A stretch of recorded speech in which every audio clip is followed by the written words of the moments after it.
Bonjour et bienvenue dans ce tutoriel de formation dans laquelle nous allons étudier un projet de la conception jusqu'au calcul des ferrailllages. On va voir les notes de calcul dans le logiciel Autodesk Robot Structural Analysis Professionnel 2020. Et comme vous pouvez le constater, lorsque nous ouvrons un robot pour la première fois, voici la fenêtre sur laquelle nous allons venir. Dans cette fenêtre, nous avons ici nouveau projet. Ici, projet, nous avons notification. Nouveau projet, ça c'est lorsqu'on veut ouvrir un nouveau projet avec les différents modèles de conception, comme le modèle de conception d'un bâtiment, modèle de conception des armatures béton armées, modèle de conception coque, modèle de conception étude d'un portique.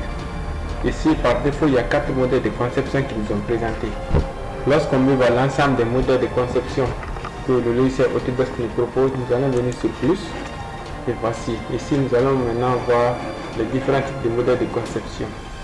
Si vous venez juste sur le modèle de conception avec votre curseur, vous allez voir dans la miniature, ça sort, le nom va sortir étude d'un portique spatial. Ça c'est l'ensemble des modèles de conception. Mais comme nous c'est un bâtiment que nous allons étudier, nous allons devoir prendre le modèle de conception d'un bâtiment.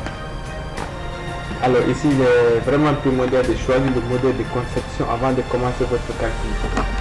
Parce que si vous ne faites pas un bon choix de modèle de conception, ça peut entraîner des instabilités dans votre conception. Alors si vous voulez juste dimensionner les armatures béton armées sans passer par la modélisation, je vous conseille de venir sur la conception des armatures béton armées. Mais si vous voulez juste faire la modélisation de votre bâtiment, c'est-à-dire la structure de votre bâtiment, les poteaux, les poutres, la dalle, il faut choisir le modèle de conception d'un bâtiment. Alors si c'est la structure métallique, là nous venons sur la conception d'un portique spatial ou l'étude d'un portique plane. Venez sur l'ensemble des structures et si vous voulez juste faire un assemblage, venez sur l'étude des assemblages. Mais nous, notre cas, nous allons prendre une conception d'un bâtiment. Alors ici, lorsque nous allons apparaître sur cette fenêtre, la partie c'est écrit ici projet. Ici ça va nous résumer l'ensemble des derniers projets, voire même l'ensemble des 3 ou des 5 derniers projets que nous avons ouverts. Si vous, c'est la première fois que vous apparaissez sur cette interface, vous allez voir qu'au niveau du projet, aucun autre projet ne sera actif. Moi, c'est les 3 derniers projets que j'ai ouverts, c'est pourquoi c'est déjà affiché ici. Ici, notification, ça va essayer de résumer l'ensemble des notifications que le logiciel va vous envoyer lorsque vous vous connectez instantanément. Les vidéos de tutoriels, les nouvelles versions d'Autodesk qui seront à jour, c'est dans la notification ici, ça va apparaître. Ici, c'est le nom du logiciel Autodesk Robot Structural Analysis Professionnel. Lorsqu'on veut ouvrir un nouveau projet, si on ne clique pas directement sur le modèle de conception ou si nous ne venons pas sur plus, nous pouvons venir ouvrir un nouveau projet, c'est-à-dire ouvrir un projet qui est déjà existant dans notre ordinateur. Si par exemple vous connaissez le lieu où c'est enregistré, l'emplacement, vous venez chercher, vous allez cliquer sur ça et puis ouvrir. Nous dans notre cas, nous allons annuler et nous allons créer un nouveau projet. On peut venir ici sur nouveau, aussi créer un nouveau projet. Si on vient sur nouveau projet, ça nous fait venir sur nos modèles de conception qui sont présents. Alors nous allons choisir le modèle de conception d'un bâtiment. Je vais cliquer sur ça. Et on va attendre que le logiciel va nous présenter l'interface, l'environnement de travail. Alors, l'environnement de travail de Autodesk Robot, c'est comme tout autre logiciel. Ça commence par d'abord le logo du logiciel R-Pro, c'est-à-dire robot professionnel. Ici, nous allons voir le titre du projet qui est en cours, Autodesk Robot Structural Professionnel 2020. Projet structure, résultat MEF. Et ici, nous n'avons pas encore enregistré notre projet, c'est pourquoi sinon le nom du projet va apparaître ici.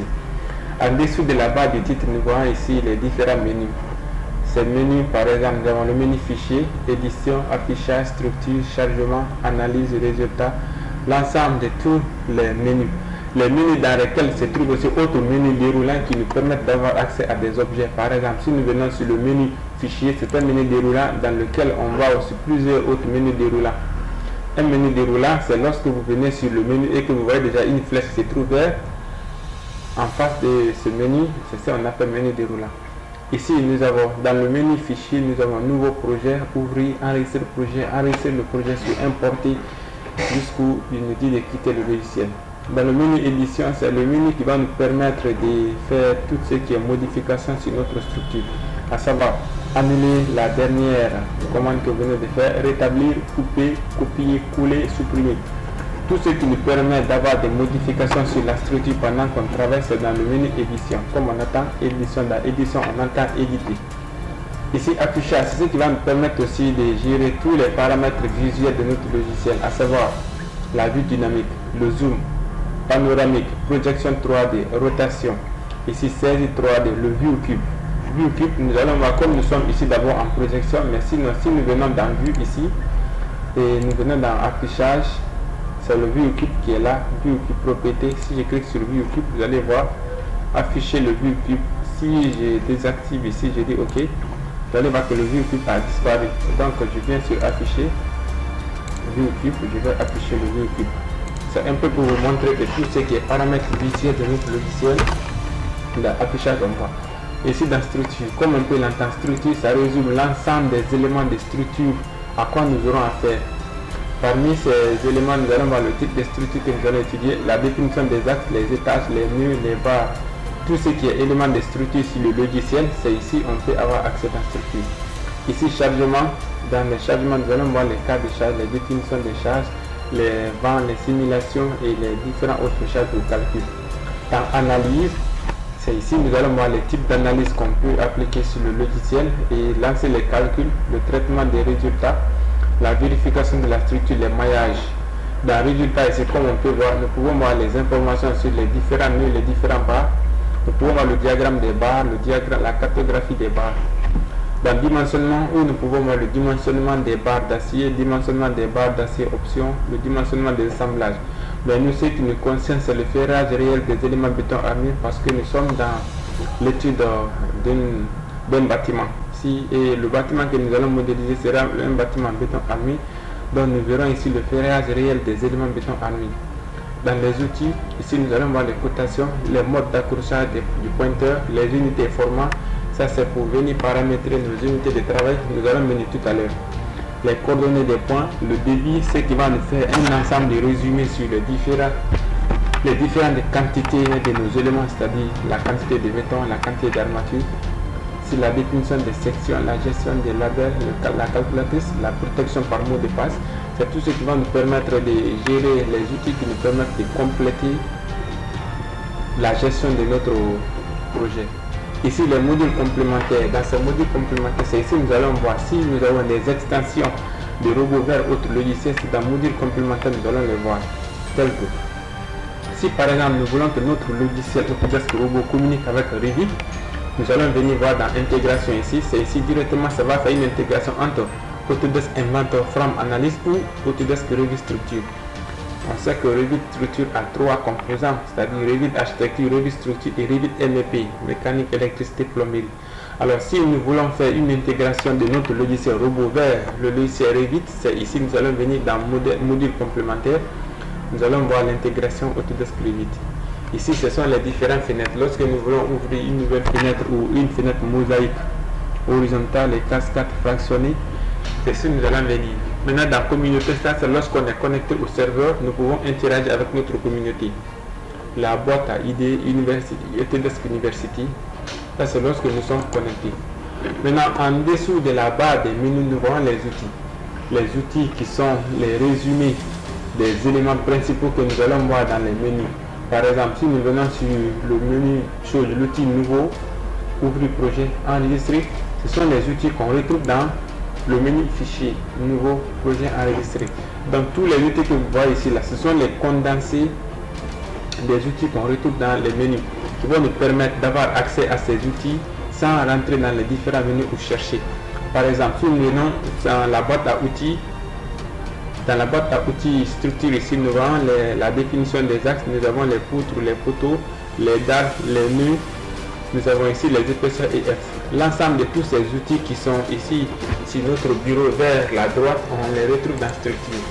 Voici les nœuds, les panneaux, les outils, les poteaux, les barres, les poids, les appuis, tout. Et vers la droite ici, vers la gauche, nous avons ici le gestionnaire d'objets. Ce gestionnaire d'objets qui va nous permettre de gérer tous les objets de notre étage. Ici, nous voyons ici les différents types d'étages. Nous avons étage 1, indéfini. Lorsque nous allons définir les différents étages, ça va s'afficher ici. Maintenant, ici, nous avons les objets et et objets du modèle. L'ensemble des objets que nous allons utiliser, les poutres, les poteaux, les dalles vont venir se résumer dans ces différents objets ici qui vont essayer de déterminer les quantités, la quantité des poteaux, le nombre de poteaux qu'on a utilisé, le nombre de poutres, le nombre de murs, c'est ici ça va se résumer. Ici c'est la géométrie. La géométrie qui va essayer de donner les différentes informations sur la géométrie de notre ouvrage ou des éléments qu'on aurait sélectionnés. Si par exemple nous sélectionnons un poteau, maintenant que nous n'avons pas, mais quand nous allons commencer à modéliser, si nous sélectionnons un poteau, c'est ici les différents paramètres de la géométrie vont se présenter. La section, le lancement, ici ils vont se présenter. Et si nous venons sur l'environnement, l'interface de travail, nous voyons vers la droite ici, nous voyons le view cube. Le view cube qui va nous permettre d'avoir les différentes vues selon nos différentes façades. Ici nous avons gauche arrière, gauche, et ici nous avons l'actionnométrie. Ça, nous verrons l'importance de tout ceci lorsque nous allons commencer à modéliser notre projet. Ici plus bas, nous voyons ici le repère. Le repère, nous sommes en vue ici, c'est pourquoi nous voyons le repère sur 3 dimensions. Rouge qui représente l'axe, les altitudes Z, vert qui représente l'axe des ordonnées, X, bleu qui représente l'axe des abscisses. Ici, nous voyons les différentes vues selon la projection sur laquelle nous sommes. Ici, nous avons 3D, XY, XX. Ici, nous voyons les différentes hauteurs de nos étages. Nous n'avons pas encore paramétré les hauteurs, c'est pourquoi nous voyons que deux par défaut, étage 1 et base. Ici, nous allons voir les différentes informations concernant les numéros des nœuds. Nous allons voir le numéro des barres. Ici, nous voyons la description des panneaux. Nous voyons le symbole des appuis, les croquis, les repères locaux, l'intérieur des panneaux, le symbole des charges, la description des valeurs des charges et les modèles de calcul. Nous allons voir l'importance de tout ceci lorsque nous allons commencer à modéliser notre structure. Et plus vers la droite, en bas à droite, nous voyons ici ce qu'on appelle vue. Vue, ici nous voyons ce qu'on appelle le plan coupant. Le plan coupant, comme on voit les différentes couleurs ici qui représentent nos différentes couleurs de nos repères, c'est ici nous allons essayer de faire les coupes de notre structure pour pouvoir cadrer notre zone de modification, pour ne pas créer beaucoup d'autres instabilités lorsqu'on est en train de faire la modélisation. Pour ne pas sélectionner une barre ou bien un mur qu'on ne devrait pas sélectionner, donc il faut faire nos coupes en 3D pour nous permettre de bien sectionner notre zone de travail pour ne pas que ça se répercute sur les autres éléments. Nous voyons toujours l'importance de tout ceci lorsque notre structure sera là. Nous allons faire des coupes en 3D, notamment lorsqu'on sera en train de modéliser notre escalier.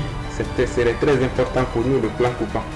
Ici, nous allons voir l'œil qui est là, la présentation de la structure. Si nous appliquons sur cet œil, nous allons voir ici que la vue sur la structure. Lorsque notre structure, nous voulons faire apparaître le soleil, au lever du soleil, à midi et au coucher du soleil, ce sont les 3 positions du soleil qui sont là. Ici, nous avons les matériaux. Lorsque nous voulons voir les matériaux sur la vue, lorsque nous voulons voir les ombres et lorsque nous voulons voir le sol. Si tout ceci sont appliqués, nous allons dire appliquer. Nous pouvons voir si notre structure est modélisée, nous allons voir le sol, les ombres, les matériaux. Et donc, pour ne citer que ceci. Nous venons tout à l'heure de faire la présentation de l'environnement de travail de l'interface. Et dans la seconde partie, nous allons voir maintenant comment paramétrer nos unités de travail, paramétrer nos différents niveaux et les différents niveaux de tâches.